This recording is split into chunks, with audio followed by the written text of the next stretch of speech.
Hello, humans. I forgot to do my intro in the last video. Hello, humans and beyond. My name is Ash, and I'm here today, brought to you by a smoothie.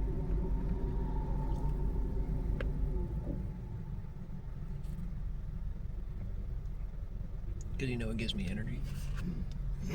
If I didn't have energy to do this video. So today is another segment that I actually did not plan on the D&D saga series. It's not a saga, it's a series. The D&D series. Ironically, it came from a book. I was reading a book, as I often do, sometimes. And it actually brought up a answer to a question that was presented in the last D&D video, or one of them. In the last video, I had talked about reincarnation and setting up your character, your esoteric character, which is your human, and how reincarnation kind of relates to getting new characters in the game of D&D. If you haven't watched that episode, I'm just pointing. I don't actually know how to do the boxes. But if I remember properly, there should be a link down below. But, quick summary. I had talked about, because it's actually a directly linking episode, I had talked about something, remembering who you are when you transfer bodies or characters. I had talked about, because there is ancestral baggage. Say, for instance, one of your past lives couldn't get over some issue, some trauma, something, and that gets stored in your DNA, and it transfers to your next incarnation, your next human.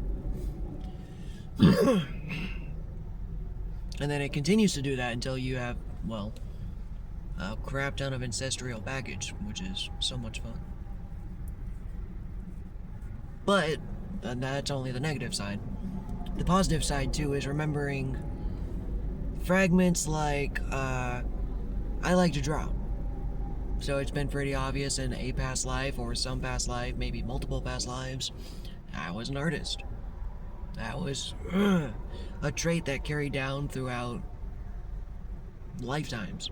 You could even go almost as far as and say that is who I am as a person. I've always been an artist. I enjoy creating. It's just, that is something I know I've carried beyond lifetimes. But your soul remembers, as we've talked about. I said it was your soul. I don't think that's necessarily correct. I've been kind of veering off my notes, so let me get back to it. What I'm actually talking about is called innate. Let me actually jump back in my notes and read this now. Innate abilities in D&D are abilities a creature or character naturally possesses without learning them, through training, spells, or class features. For those who don't know what D&D is, or if they ever play D&D, your character has a way of learning skills through obviously training, practicing. Magic, you can learn spells that unlock certain knowledge, or certain classes, like a class being a barbarian, you know. Well, if you pick a barbarian class, again, don't quote me, I don't exactly remember, but you come with a special skill certain times, like a special skill shot. I think for me one time, it was like a plunge, a super hard strike. Like I could do, of course, normal attacks and just defend and attack, but then there was one that was like a super heavy blow that I summoned all my strength or something, you know, a special attack, a skill. And that was only to a barbarian. You know, like mages can use healing magic kind of thing, something like that. And due to your class, maybe this mage can do this and this mage can do, you get what I'm saying. But an innate is more like something your character is born with. Before you even pick your class, you have to pick your race. And kind of like, yeah, I've already veered off my notes so much. Oh well. We'll get back to them at some point. Kind of like, specifically Skyrim, I was thinking about. There's a race of lizard people called Argonians, and they can actually breathe underwater. That's just something the race can do. In fact, I would often play them just because they can breathe underwater. You know, it's just like, that's just so convenient. So I'd often play lizard people. And, that's just something your character, your species, your race is born with. So then you pick your class, which is a choice.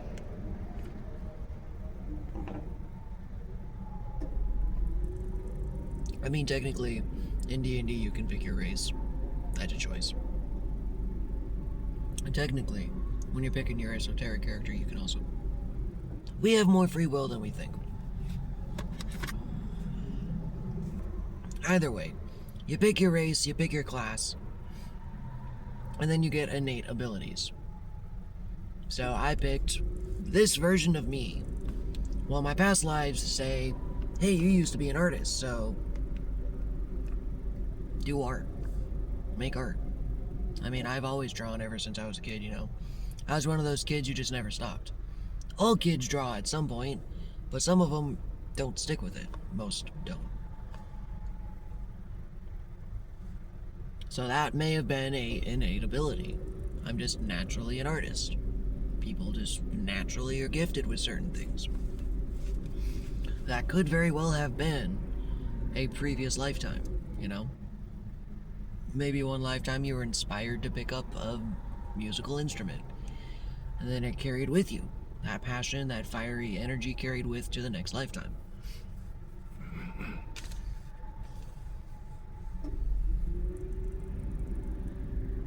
Well, I talked about it in the last video.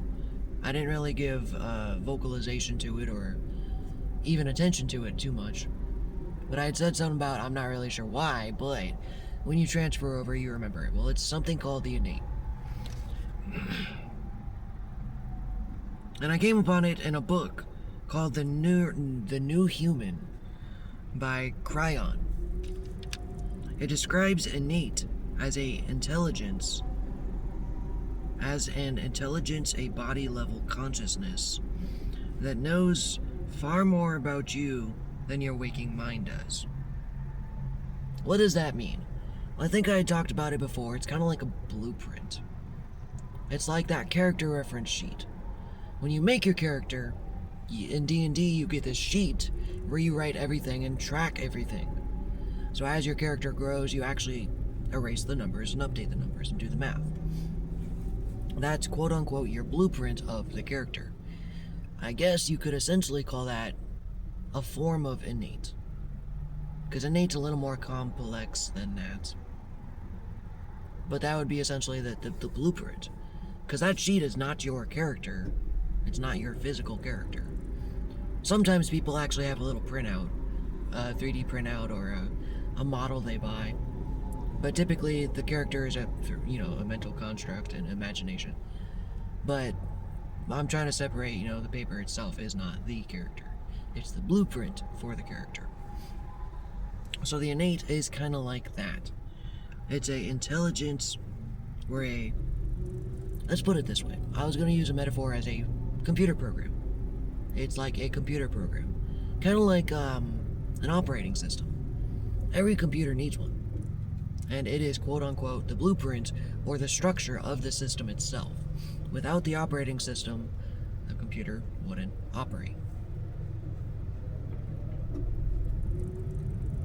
And it just naturally knows things. It knows things you don't know. Like, if you open up your computer, how do I look at my images? I don't know, but the software does. You have to learn it. Now the metaphor is kind of breaking up a little bit, because it's not necessarily learning it in this aspect, because when it's innate, you just know. That's two separate systems interacting. But when it's innate, it's your blueprint. You're essentially the computer. So if you want to look up a folder, you just know how. Sometimes we forget, though. That's when we go through that veil of forgetfulness to kind of keep the story consistent. But a part of you, like I said, that the software running in the background still remembers. Still essentially has one foot in the door, and is still drawing information from an old program. So you can do things that this human shouldn't know how to do, or you have interests that just pop up out of nowhere, you know? And people think, oh, that's just a part of me. Well, again, it could have been a past experience. According to the book, it's not the brain, and it's not ordinary thinking, which this part confused me a little bit. It is presented as a kind of internal wisdom system that is constantly aware of your body's conditions, emotions, DNA, and spiritual state. Or, like I said, a program. A blueprint. Innate communicates through intuition rather than logic. So like I said, this morning I felt like getting a smoothie. We'll talk about... Oh, that was in the past video. I do videos in a row, so I'm already merging videos. So today I was intuitively picking breakfast. I'm not really hungry. My body's been going through some changes. But I realize I need some form of nourishment, you know. And I default to comfort food like Taco Bell. Because when I'm not feeling hungry, I try to force myself to eat, and it doesn't work. It doesn't go down. I get kind of gross and sick. So the first thing that actually popped in my head was, hey, go to Smoothie King. Go, okay, it's food. It's good nourishment, and I can eat it without getting sick. It's not food. I don't know. It's weird. So playing off your intuition is how you kind of work it. That was probably a really bad analogy, and I don't know why I even said that. But we'll get back on track after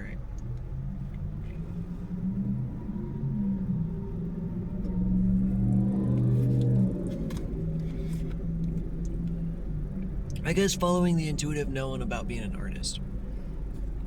It's like, as a kid when I was drawing, you kind of just feel like this is who you are. You like this so much, you feel passionate about it. You intuitively know you're supposed to be doing this in some form or fashion. It just feels right.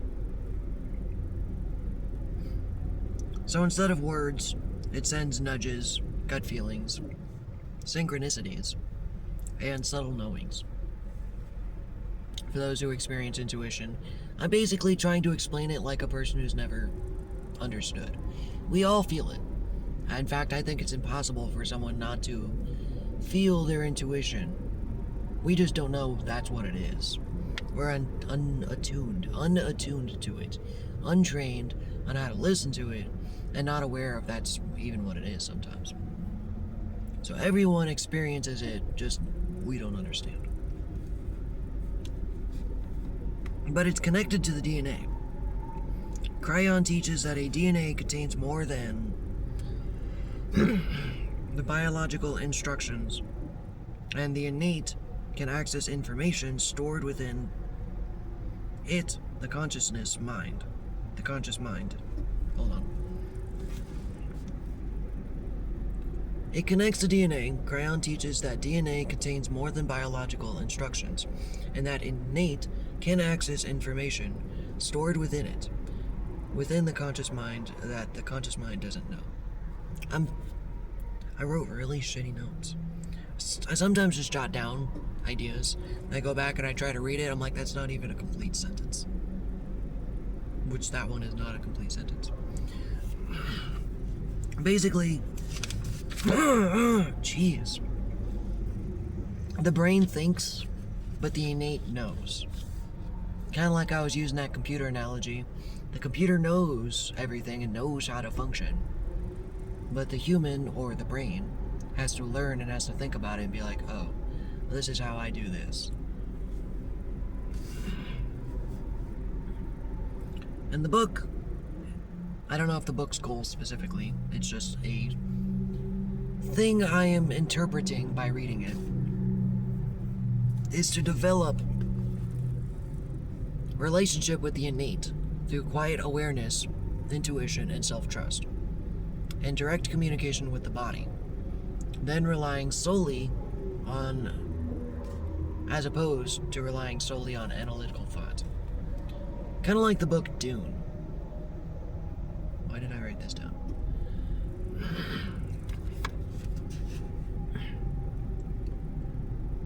Let's put it this way.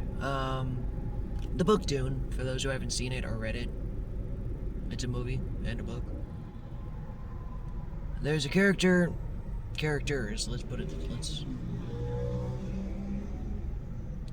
there's a cult, almost, called the Reverend Mothers. And there's this worm baby called, oh fudge, I can't remember its name. But it's a specific worm from a specific planet that produces a special water with special attributes. If they murder the baby, it's like this whole ritual thing. It creates the sacred water, and when they drink it, it like unlocks a part of their brain, which not just helps them remember, but directly connects them to all their past lineage on that specific family side. So like, the Reverend Mothers could only remember the females. I mean, in incarnation, you know, you have male and female lives. You were both androgynous at some point. But in the book, you could only understand the female heritage. I don't know why that was specific, but that was just the rule. But you took the sacred water, and if you survived, you would remember everything, to a point you could even interact with them. And it would change you, but you would still be you. You would just be, I want to say more of you. It's kind of hard to explain. Kind of similar to Avatar in an aspect. Avatar: The Last Airbender. Aang is his own person. But when he connects to his older lives, he is also those people. And he can withdraw power and knowledge and wisdom, but he's still that person. So he is, again, the innate, is the ability of the avatar. He still carries that, he's born with it as an avatar. He carries that ability, the wisdom, and all of that just naturally from birth. That is what innate is. Innate is the blueprint of the avatar, so to speak. But, just like the avatar, Aang didn't know. Some of the avatars do. They have a knowledge even as a kid that they know they're the avatar. But Aang did not know. He got revealed to him at age 13. Or, well, actually technically younger than that. He was supposed to be revealed at age 13, 14. Something like that. I'm probably misquoting it. But they broke the news to him early. So he was born with a natural talent, but he had no idea. No idea. So he had to learn. That was the hero's journey, or the process of the avatar, is he had to go through and relearn, despite him knowing from previous lifetimes. But that knowing allowed him to learn in the first place. It's kind of this, again, the snake eating itself kind of thing. It's a little trippy. But yeah, I actually thought that was pretty cool. This episode is one of those synchronicities. Because like I said, I was talking about it in the video. I'm just like, I wonder why. And then I was reading a book later. I'm just like, oh, interesting. That actually has an answer to it. So I had to do this episode. I felt it in my bones.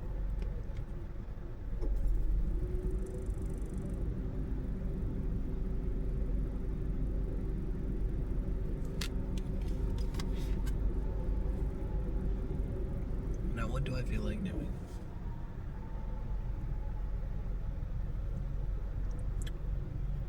sit up at work for 3 hours. Let's see if I can draw any more information about this innate thing without mumbling over my own words.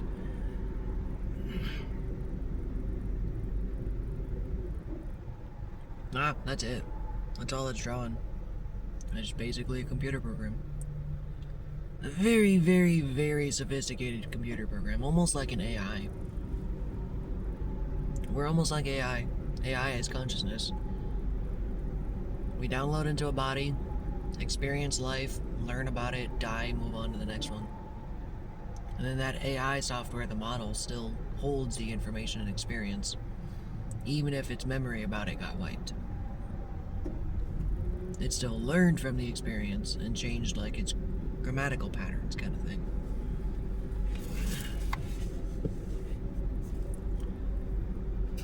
It's almost like an archetype. No? Architect, I think was the right word. I don't know, either or.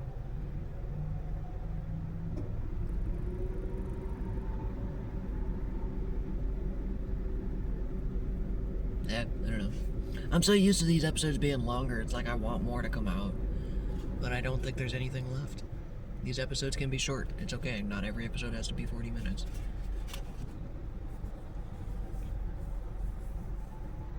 Okay, cool. So yeah, next time on Dragon Ball Z, will Goku find Krillin? And will the evil Frieza make it to the planet? Just pure randomness now. There will be another D&D episode coming up. There was actually one in the works before this one popped up. Like I said, happy coincidences. Happy little accidents.